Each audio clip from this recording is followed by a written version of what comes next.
পূর্বের ঘোষণা অনুযায়ী আজকের আমরা পবিত্র কোরআন পাঠ শুরু করব। এই পাঠে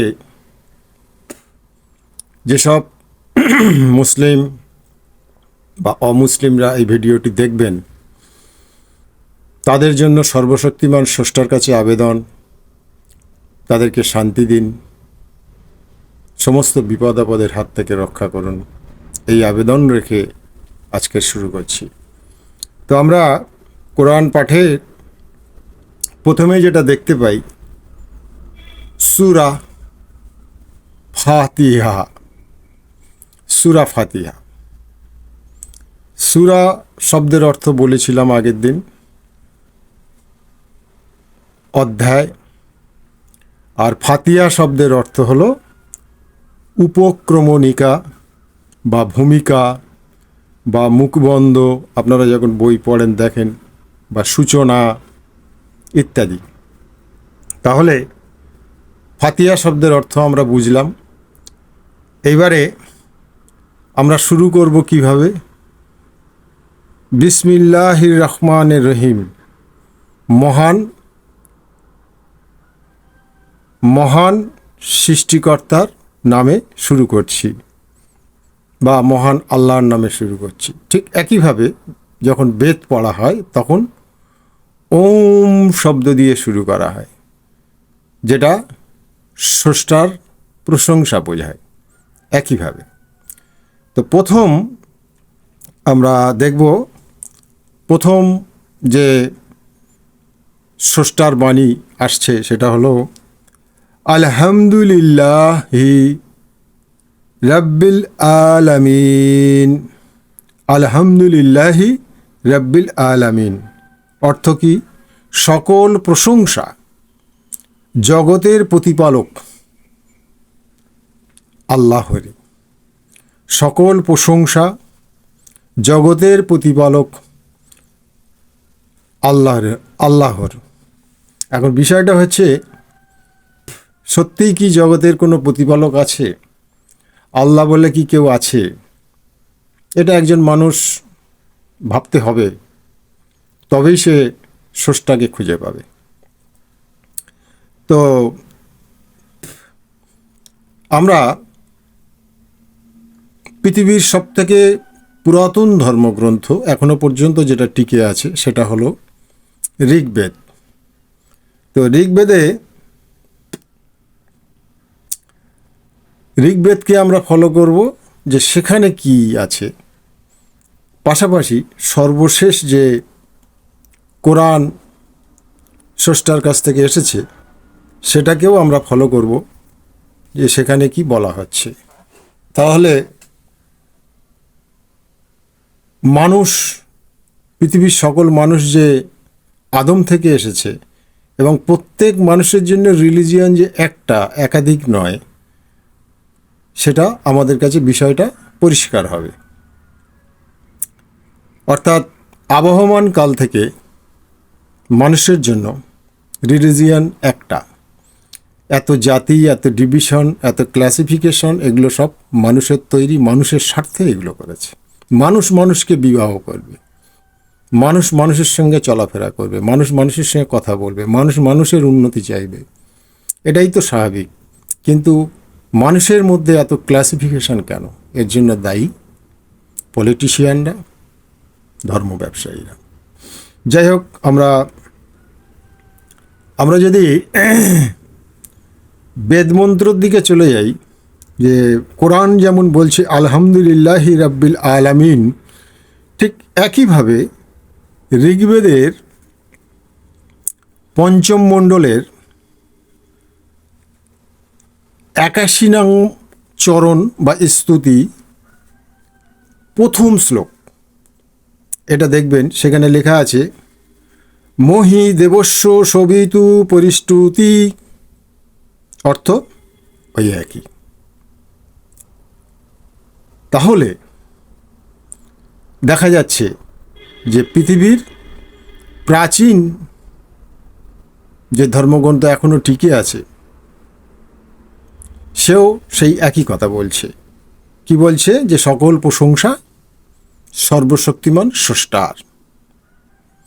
এবারে আসুন, এখন প্রশ্ন হচ্ছে যে সত্যই কি স্রষ্টা আছে বা আল্লাহ আছে, নাকি এই গ্রন্থগুলো মানুষের লেখা, মানুষের তৈরি? এই প্রশ্নগুলো আসা খুব স্বাভাবিক। আচ্ছা, একটু ভেবে দেখুন তো, স্রষ্টা বলে আল্লাহ ছাড়া অন্য কেউ কি আর স্রষ্টা বলে কোনো দাবি করেছে? করেনি। আমরা পৃথিবীর 96% সৃষ্টিরকে দেখতে পাই না, 4% মাত্র দেখতে পাই, আগের ভিডিওতে বলেছিলাম। সুতরাং অস্বীকার করার কোনো জায়গা নেই। তারপরে আমি একটা তালার উদাহরণ যদি দিই, তালা সে কিভাবে কাজ করবে, তার এই চাবি সমস্ত কিছু দিয়ে যদি উদাহরণ দিই, যে এটা একজন মানুষ সৃষ্টি করেছে তবেই এটা সম্ভব হয়েছে। যদি বলি প্রকৃতির নিয়মে এটা হয়েছে, এর চেয়ে বোকামো আর কিছু হতে পারে না। সুতরাং আমাদের বিষয়টা বুঝতে হবে, এই মহাবিশ্বে এখনও অনেক কিছু রয়েছে যেগুলো আমাদের অজানা। সমুদ্রের নিচে কি বিশাল জগৎ রয়েছে আমরা কতটুকু জানতে পেরেছি। একজন মানুষ মহাকাশ সম্পর্কে কতটুকু জানতে পেরেছে। তারপরে আফ্রিকা জঙ্গল, অ্যামাজন জঙ্গল, এগুলোর ভেতরে কী ধরনের প্রাণী আছে তা আমরা এখনও সবটা জেনে উঠতে পারিনি। বারমুডা ট্রায়াঙ্গেল অনেকে নাম শুনেছেন, যেখানে কোনো কিছু গেলে অদৃশ্য হয়ে যায়। সুতরাং এগুলো বুঝতে হবে, আমাদের গভীরভাবে পর্যবেক্ষণ করতে হবে যে মহাবিশ্বের সুনিপুণ পরিকল্পনা ও ভারসাম্য কিভাবে এটা কাজ করছে। নিজে সৃষ্টি হওয়ার অসম্ভবতা, আমি একজন মানুষ, আমি প্রকৃতির নিয়মে হয়ে গেছি, আমাকে কেউ সৃষ্টি করেনি, এটা ভাবার আগে একবার নিজের শরীরটা নিয়ে ভাবতে হবে। আমাদের জীবনের জটিলতাটা কি, কত রকম জটিলতা রয়েছে, এটা কি প্রকৃতির নিয়মে সম্ভব?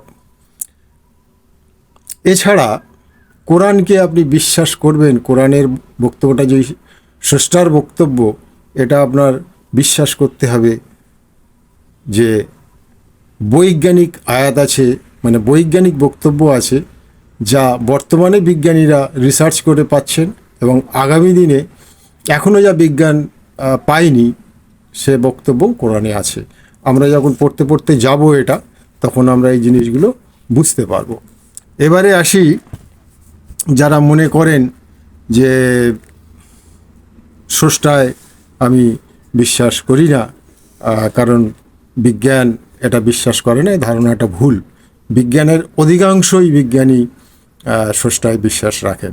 যেমন একজনের কথা বলি, ক্র্যাসি মরিসন, কোথায় বাড়ি, ইনি আমেরিকান বিজ্ঞানী। কি বলছেন, যে অলঙ্ঘনীয় গাণিতিক যুক্তি দ্বারা প্রমাণ করা যায় যে বিশ্ব একজন সুপার হিউম্যান ইঞ্জিনিয়ারিং জিনিয়াস দ্বারা পরিকল্পিত এবং পরিচালিত।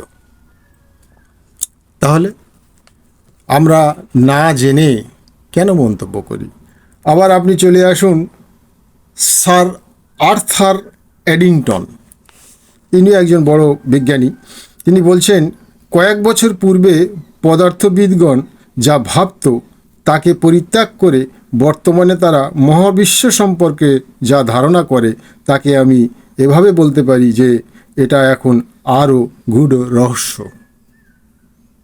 রহস্যময়। সুতরাং অস্বীকার করার জায়গা কোথায়? এবারে দেখুন, বিজ্ঞান একটা জায়গায় গিয়ে থেমে যায়, সেটা যেখানে থেমে যায় সেইখানে গবেষণাটা আবার হাজার হাজার বছর ধরে চলতে থাকে। বিজ্ঞান যে প্রকৃতির সব রহস্য উদ্ঘাটন করতে পারবে না, তা বিজ্ঞান মহলে এখন স্বীকার্য। অর্থাৎ বিজ্ঞানও এটা স্বীকার করে যে প্রকৃতির সমস্ত কিছু রহস্য উদ্ঘাটন করা পৃথিবী ধ্বংস পর্যন্ত অসম্ভব। তাহলে যে বিজ্ঞান স্রষ্টার তৈরি প্রকৃতির সব রহস্য ভেদ করতে অক্ষম, তাকে বাটখারা বানিয়ে সেই প্রকৃতির স্রষ্টাকে জাস্টিফাই করাটা কি নিছক ছেলে মানুষই নয়? একটু নিজের ভাবতে হবে।